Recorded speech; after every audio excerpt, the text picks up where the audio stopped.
A unified church is driven by love. Our sixth basic of belonging is unity. As a member of this church, you must keep the main thing the main thing. And the goal of every church, no matter what church it is, the goal of every church is to share the love of Christ with a lost world. Why are we unified? Why would you be unified in a church? Two main reasons that we find in Colossians chapter 3, verse 16. Worship and the message of Christ. Two very important things. The first one we talked about as our first basic of belonging, worship, but also the message of who Jesus is. You see, churches can be unloving and have disunity. Churches can have the wrong definition of love. Churches can be unified, but around all the wrong things.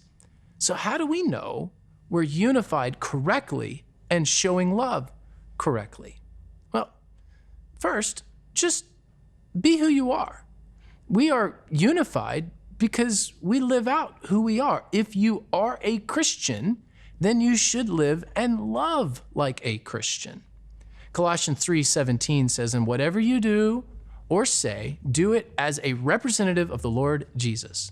Because you are this, then you live this. Because you are a Christian, live like Christ. You are saved by Jesus, so live like you are saved. Let me give you an example. Let's say, I'm a writer. I do write a few things. I don't know if I should elevate myself to being a writer, but I've written a few words. So I'm a writer. Well, what do you write? Well, nothing. You might say, well, okay, how are you a writer? Or, I'm a musician. Well, great. Can I hear you play? Yeah, I don't really do that. Or I'm a fisherman. Oh, cool. What do you fish? Well, I don't know. I've never been on a boat before. I'm a Christian.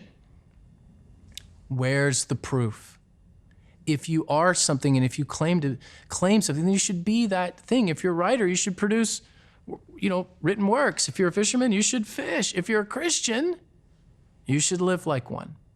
Unity and the message of the gospel are inseparable concepts. The most unified churches are the ones that are focused most on the gospel. The healthiest churches inwardly are the most focused outwardly. When Paul writes to the church at Ephesus, in chapter 4 of Ephesians, he brings out this concept of unity and diversity.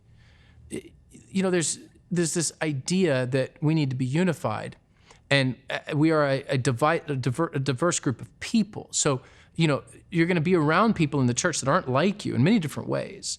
So when we talk about being unified, it doesn't mean that we're uniform. See, there's a difference between unity and uniformity. Unity is something that's internal, it's organic, it's natural.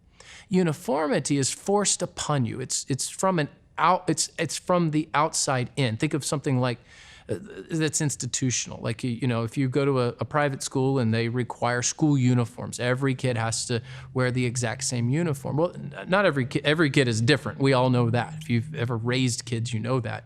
But they may look uniform because they wear those school uniforms, but they're all different. The church is not called to uniformity. The church is called to unity. So you can still be you individually and also be part of the unity. So what unifies us is God's word. It is the gospel of Jesus that unifies us. And I realize, so you may say, okay, I'm going to seek unity in the church. That's a basic of belonging. I need to be unified. I realize that not everyone is easy to love, but the toughest, maybe you've got some names in your head right now. The toughest people to love are the best opportunities to love others like Jesus. The people that you get along with, they're easy to love. It's the people you don't get along with, that's hard. You've probably heard of the golden rule, found in Luke chapter 6, verse 31. Do unto others as you would like them do to you. This verse is found in the same section that begins, love your enemies. Who are your enemies? Well, I guess that you could answer that question in a lot of ways. Let me put it this way. Who are your enemies? Well, who causes you the most problems in your life? Who is that person that caused the most problems in your life? Jesus tells you that you are to love them. When I was growing up, I've got lots of examples that I could share with you about my own personal life. I'll take you way back to when I was a kid. We had these two neighbors. Their names were Alma and Arthur. I can use their real names because, well, quite frankly, this was a long time ago and they were elderly at the time. So I believe they're probably long gone at this point. They were awful neighbors. They were awful. They would constantly harass me and my brothers. So my brothers and I returned the favor to Alma and Arthur. We would toss dead animals, particularly dead rats that we found over their fence and into their yard. They hated us. We hated them. There was a mutual hatred. I am not advocating for that behavior. But what I am trying to teach you is how we typically respond. How do we typically respond to those who hate us? Well, we hate them back. That's natural. Alma and Arthur treated me and my brothers poorly, so we acted out. Really from a place of, I won't say hatred. I don't know that I hated them, but I didn't like them at all. So we acted out of that. What Jesus tells us, what we are called to do as believers, and part of the basics of belonging to a church is to be an active agent of good for your neighbor, for the person who's in the cubicle next to you, that person at school that perhaps is troublesome to you, to even the bullies and the jerks, as much as we need to call them out. We're to be active agents of good in people's lives. It's one thing to love tough neighbors who don't know Jesus. I mean, you kind of expect people who don't believe in Jesus to act a certain way. They're going to act like unbelievers. They're not going to believe what you believe, so there's always going to be some tension there.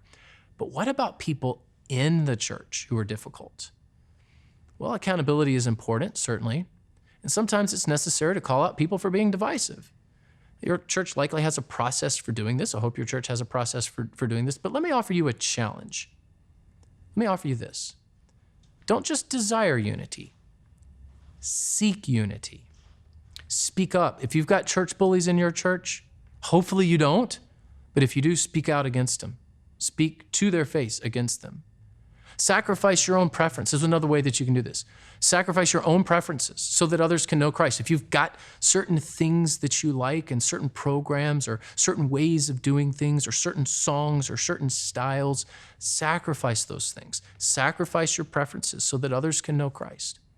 You should also challenge your peers not to be selfish with their own preferences. So not only for you, but challenge others around you, people that trust you. Speak to them. You should also vocalize your encouragement of the leadership. You're here, you're wanting to join the church. You should not join a church if you can't support the leadership. So I'm assuming all of you are at least interested in membership because you can show your support to leadership. Vocalize it. Don't just internalize it, vocalize it. But more than anything else, above all, how do we seek unity? Keep the main thing the main thing. At the core of every healthy church is unity around the gospel of Jesus. We are to be unified for the mission and the cause of Christ. What do you find at the core of a solid church that's doing well? What you find at the core are healthy individuals who are working tirelessly to keep the main thing, the gospel message of Jesus, so that others can come to know Christ and be discipled within the body of Christ. Our next session will include the basic of belonging, that is sacrifice, where you put others before yourself.